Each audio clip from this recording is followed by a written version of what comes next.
I'm only 1,000 people in the country that have founded a billion-dollar company. If you invested 5,000 with me in 1982, it was worth 2 million 15 years later. I set big, hairy, crazy, audacious goals. I am so much a risk taker. I walk the tightrope of insanity. But Adam, when you start out and you're competing against your own name and your own system, you have to be almost stark raving mad to believe that you can do it. Top leaders, meaningful conversation, actionable advice, bulldoze complacency, ignite inspiration, create impact. Produced by Southwestern family of companies. This is the Action Catalyst. Welcome back, Action Catalyst listeners. I am your host, Adam Outland, and today I'm pleased to welcome John Hewitt, the Hewitt in Jackson Hewitt Tax Service, the second largest tax service in the United States, which was founded in 1982. Afterwards, John also founded Liberty Tax Service, which is the third largest tax preparation service provider in the United States. Since exiting both companies, John has authored the fascinating book, I Compete, and now acts as the CEO of Loyalty Brands, which we will hear more about a little bit later. John, good to meet you. You too. My pleasure. But reading up on your background a little bit more, and at first I was like, oh, wow, he grew up in Hamburg in Greece. I was like, well, he's really traveled the world. And then I read that these were smaller towns in New York, right? Yeah, my girlfriend now lives in Italy, Texas. Italy, Texas? Yes, about 35 miles south of Dallas. So you tell all your friends you're going to Italy, and Right, exactly. They ask you to bring back some wine, and you say, I don't know if you want wine from Italy, Texas. Exactly. You've accomplished so much, and a lot of your story, I think, starts with working for H&R Block. Was it while you were still at university or when you... Yep. I was attending the University of Buffalo, and I took a tax course for H&R Block. You know, I've always been self-confident, if not cocky. And when I was in high school, I decided I'm going to be a millionaire. I had no clue how. My major was mathematics, and my dad interceded. And he was always wanted to be an entrepreneur, but had too many children too quickly, and we were too poor. But he called up H&R Block in 1969 and said, we'd like to buy franchise in Hamburg, New York. And they said, well, as a matter of fact, we're going to open a company store there this year. We already have it. It's right on Main Street. And it was life-changing. One of the biggest blessings of my life is when I was 20 years old, I found out what I wanted to be when I grew up. Not many people can say that. You know what? Most people don't know if they're 20, 30, 40, 50. Most people don't know what they want to be when they grow up. Yeah, vision is lacking for a lot of people. And so they find themselves drawn to other people's visions, which I guess is okay. It's okay for people like me that have vision. I need people like that. That's right. Yeah. Every industry needs CEOs and visionaries. And I've always been a crazed competitor. You know, it's with me, it's show me a good loser and I'll show you a loser. So I've always had this fanatical, obsessive desire to win. And so whatever I did, I learned something when I was about 17 to solve arguments because I was so argumentative. And my friends and I would be listening on the car radio and a song would come on. And I'd say it was the Moody Blues. And they'd say it was Three Dog Night, and we'd argue, and no one would win, right? So I invented a game that I played to this day that I'll bet you a doubt. You either have to stop arguing or bet a doubt. And so I bet like $1 million in my lifetime. I only bet one at a time. I don't bet $10 or $50. Yeah, I'm incredibly competitive. In 1980, I became a regional director, and I foolishly, 10 years earlier, said, that's my dream, is to be a H&R Block regional director. And I foolishly set that goal, and I made it. And I was so excited. And then my dad, he took me down a notch. He said, John, I'm going to computerize taxes, and I want you to join me. It took him 6 months to convince me. But finally, he convinced me, and we both quit our jobs. And in 1981, we built the first tax software for an Apple computer. What was it that made you feel that you guys would be good business partners and that would work out? Well, as a teenager, I mean, my dad and I fought like cats and dogs. I mean, he wouldn't talk to me for months on end. I was just so rebellious. And my rebellion was not, it wasn't drugs or crazy stuff. It was, I wanted to hang out with my girlfriend. So I'd sneak out at night and hang out with my girlfriend. But he wanted someone that would obey the rules. In my career, I've had my mom work for me, my dad, my sisters, my ex-wife, my children, my nieces, and I've had lots of people work, but not everyone worked out well. I had to fire my ex-wife, fire one of my daughters, and fire one of my sons. So not everyone worked out well, but it was so bonding with my dad and I. It took him from this rebellious teenager. I had 45 years with him where we were almost best friends, that we had something in common. He was partners with me in building the software. He was on the board of directors of Jackson Hewitt. He was on the board of directors of Liberty Tax. And when it came to business, he always gave in to me. But in every other phase of his life, our lives, he would not pay any attention to me. Wow. And from there, how did you decide that franchise was the route you wanted to go? We started with 6 offices in August of 82. By January, we had 11. So we bought 6 offices from Mel Jackson's widow, changed the name to Jackson Hewitt, and had 11 offices. Then the second year, we had 15. And the third season, we had 22. So in 2.5 years, we had gone from 6 to 22. So that's pretty good growth. But my goal from day one was to have more offices than H&R Block. And they had 9,000. And I realized I'd be like 600 years old by the time I got to 9,000 at that rate. So we immediately change. I decided we're going to franchise. We need H&R Block had franchise. And we exploded. We went from 22 to 49 to 197 to 350. So we exploded with franchise. Adam, the beauty of franchising that no one ever talks about, because I think they feel guilty, is I get someone like yourself, a very talented person, and you pay me to work for me. I mean, if I went out in the marketplace and had to hire you, I'd have to pay you hundreds of thousands of dollars. But you pay me, I get a great person like yourself who wants to change their life, and you pay me to work for me. So that's almost a scam, except for I've made 1,000 billionaires. And my 5,000 franchises have hundreds of thousands of employees. I've changed tens of thousands of people's lives. In a form, what you offer, I feel, and you can correct me, is when you buy into a franchise, you're buying into, in some ways, especially in the early days, coaching and direct mentorship. You're paying for the systems and the organization to say this is the value proposition that you're buying into. And there is a hunger, I think, for a lot of successful people to have that kind of mentorship and guidance and tools because they're motivated, but they prefer a little bit of a shortcut on the learning curve, right? It's a huge shortcut. It saves years and years. Years, yeah, because you hit those potholes, so they didn't necessarily have to. I either made every mistake or I've seen every mistake. A couple of times we almost went bankrupt. One year I had an opportunity. We were growing by leaps and bounds. And remember, our number one goal was to be bigger than the 9,000 H&R Blocks. And there was a company in the country that had about 250 locations, and they decided to offer tax. Well, they had a relationship with a company called Montgomery Ward, which also doesn't exist anymore, which is a miniature Sears.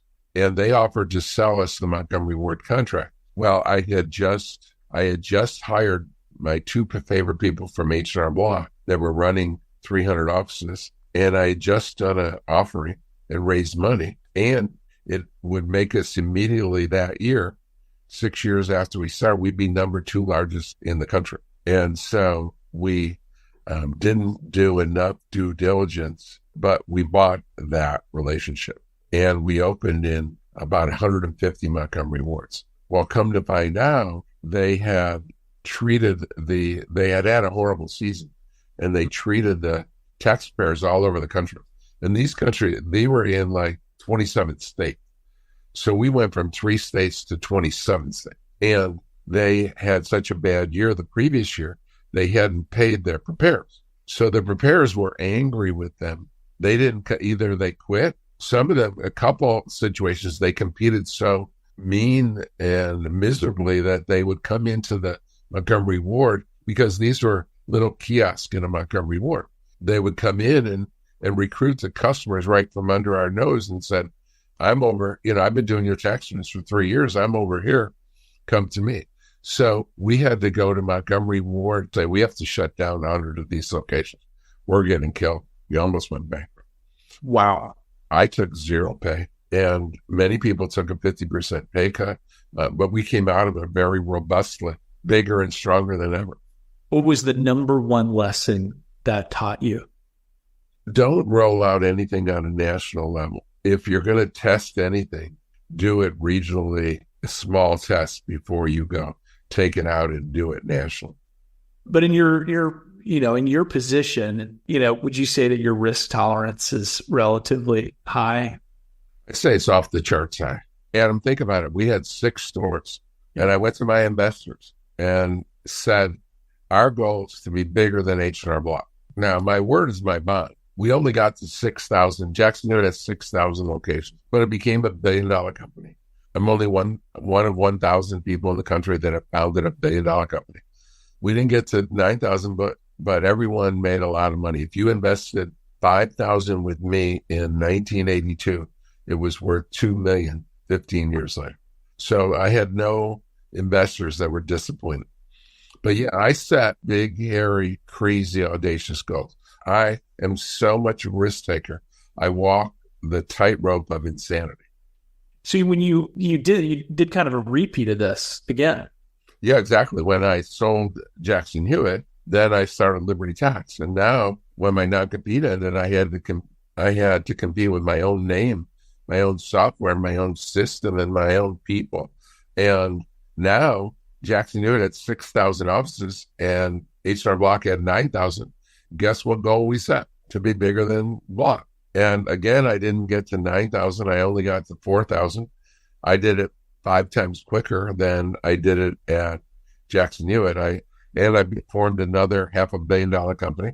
I formed, again, one of the top 100 largest retail chains in the country. I'm the only one that's founded 2 of the top 100 retail chains. But Adam, when you start out and you're competing against a 9,000 chain and a 6,000 chain, and the 6,000 chain has your own name and your own system, you have to be almost stark raving mad to believe that you can do it.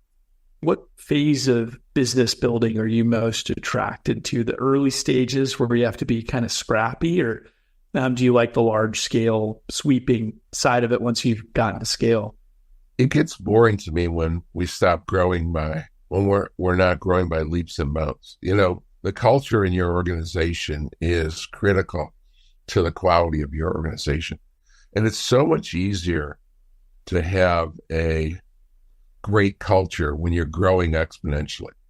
If you ever get to a vantage point where they're not growing, they're flat, right? To me, if you're not growing, you're dying. That's not my leadership skill. I'm a builder and a fighter, and I'm a scrapper, as you said. But no, once it gets to, I'll turn it over to the suits at that point.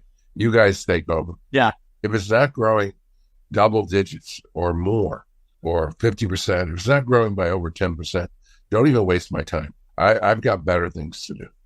And so because you were, again, bored at your enormous amounts of success that you had, you decided to start something new again. Yep. After I sold Liberty Tax, then we started Loyalty Branch. Yep. In each of the first 2 iterations at Jackson Hewitt and Liberty, there was just one franchisor. At Loyalty, we have 8 different franchisors, and we're exploring some new concepts. And between the brands, we're exploring mentorship. I can mentor CEOs of each brand.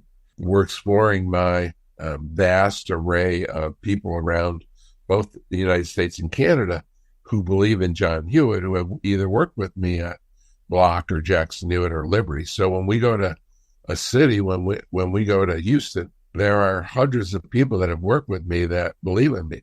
So they could be a customer, they could be an employee, they could be a franchisee. So we're exploring that opportunity. Simplistically, it's just an umbrella company of eight different franchisors. So instead of standalone franchisor like a Jackson Hewitt or a Liberty, we have ATAX and we have Zoom and Grimman and we have Inspection Boys, Home Inspection. And we have 8 different companies, instead of just one franchise one. I've been always disappointed in organizations like Berkshire Hathaway that couldn't cross market. They have a stable of great companies, Coke, Geico, but to my knowledge, they don't ever get the two groups to cross market. How many people at Geico drink Coke, and how many people at Coke buy car insurance? You would think there would be some attempt at cross marketing, but they do nothing. And what's the vision going forward for loyalty? Well, the vision has something to do with my age. I'm 74 years old, and I'm going to work forever. They got to kill me to stop me. But I don't think I have energy to go more than another 5 or 6 years in 8 brands. I think that we're going to get down to just 1 or 2 industries over the next 5 or 6 years. So, and that's more related to my age than to any other business reason. So we'll sell off the lesser performers, or the ones that I don't enjoy as much, and then I'll personally, they'll still have the management that I put there, that they'll still have access to the mentorship, but my focus is going to be just on 1 or 2 different industry. There's no retirement. Again, they got to kill me to stop me. When I was young, I said, you know what, I'm going to be a millionaire. Don't know how, but I'm going to be that. And you know what, I'll have the greatest life. I'll just go and retire. I'll be 20s or 30s, and I'll just have this greatest life. And I realized along the way, what would I do? I mean, I don't like fishing. I don't like golfing. I don't like sitting. I like fast, ADHD, fast, go, go, go, changing lives. But I enjoy business and helping people more than anything else I do. I love that mindset. Often leaders are asked to share their best advice they ever received, but I kind of want to flip that question and ask you what's some of the worst advice that you've ever received. Wow. The worst advice that I ever received. One of the worst, well, there's a bunch of statements that I really despise. And one of them is, that's the way we've always done it, right? I've always been at the cusp of creativity in my industry and in thought. And the people that, the dumbest advice I ever saw written maybe was the head of the U.S. Patent Office, 1899. He wrote, we might as well shut down the patent office because everything that can be invented has already been invented. And this was in 1899. Just the human beings' inability to improve and be committed to improve and change and just fighting tooth and nail. One of our 10 principles is improve each day. And one year I had a sort of an epiphany, and I went to each of my leaders at their year-end review, and I said, how do you improve last year? It was sorry. It was a sorry state. It was like I read 2 books and nothing about change of behavior. And change is so hard for people. And it's not the change that's hard. It's the pain of change. Everyone I know, virtually every person I know, if I say to them, do you want to change? Do you want to improve? They'll say, of course I want to improve, of course. But don't ask me to change. Don't ask me to get up earlier. Don't ask me to eat different. Don't ask me to exercise different. Don't ask me to think different. Of course I want to improve. Just don't ask me to change. If you do what you always did, you get what you always got. Doing the same thing and expecting different results is the definition of insanity. Yeah, I love that one. And everything you just said about coming back to the original answer to your question, that one of the worst things for you to hear is, well, that's the way we've always done it. And I feel like that even points back to when you approached H&R Block originally with the software you designed and said, hey, you guys should use this. And I'm imagining the response was something like, well, this is the way we've always done it. Yeah, in that annual report, they said, people ask us why we don't computerize. Why should we? Customers don't care. It doesn't save us any money. We're never going to computerize. How could they be so inane to say we're never going to computerize? Right. I can say, okay, we're not going to computerize next year, but we're never going to computerize. How stupid is that? Yeah. That's good. And then what's a habit or practice that you feel has saved you the most time each day or made you more efficient? I'm like the world's best at that. I'm more jealous of time than any human being you ever meet. So if someone sends me a question, I'll say Y or N. I won't bother sending a long answer. And if someone makes the mistake of sending me an or question, do you want to do it on Monday or Tuesday? I always say, to irritate them and to get them to change, I'll always say, why? Do you want to meet on Monday or Tuesday? I'll say, why? Not yes, but why? And so now they got to come back. So my people, I tried changing for a little while, like Monday or Tuesday. I put 1 if I meant Monday and 2 if I meant Tuesday, but some people couldn't figure it out. So when my staff sends me an email about when do I want to meet 1 Monday or 2 Tuesday, so they have to type in 1 letter. And I don't, the biggest savings is I don't talk on the telephone. It's almost impossible to get me to talk on the telephone. Now, when I say that, I'm exaggerating a little. I talk on the phone maybe once or twice a day, but I hate chit chat. I'm horrible at chit chat. I mean, let's get down to business. Let's talk. I don't really care I try to be nice and how's your family and how's your child and how's your spouse, but I'm not good at it. Well, let's get down to business. So not talking on the telephone and answering questions very succinctly is my style. And so if you send me an email, it could be 100 words. It was almost impossible for you to get more than 10 words back. I learned a valuable experience with people that just like to vomit talk. I've had a couple of employees. One woman followed me to the door of the bathroom. A couple times she followed me to the car, and she'd be talking. I'd be shutting the door and driving away. And I realized that they're so used to they're the rude ones, and they're so used to it that it doesn't bother them. That didn't offend them at all. The next day, they were the same way, talking too much. Time is the only irreplaceable resource. You can replace gold and diamonds and time. You can't replace time. Last question to end with all this experience behind you, if you had an opportunity to sit down across the table with the 21-year-old version of yourself, what advice would you give that 21-year-old version? Yeah, one of the ways that I'm different than other people, I never worry about what if. I never go back and think about it. Because let's say I give myself the greatest advice in the world and went out and got hit by a bus. So I don't have any advice. I'll give this advice to every 21-year-old. Find something you like to do, work hard, persevere. Life's too short. And Monday morning, if you're going to work and not looking forward to it, you're going to the wrong place. So that's the advice I would give each and every 21-year-old. I don't ever think about what if I had done something different. So find something you love to do, work hard, persevere.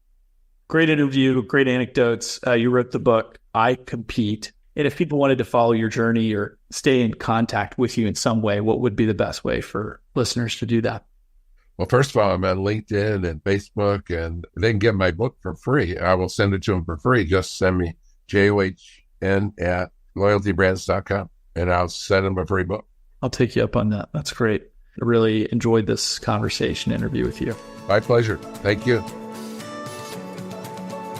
If you enjoy this podcast, please make sure to subscribe.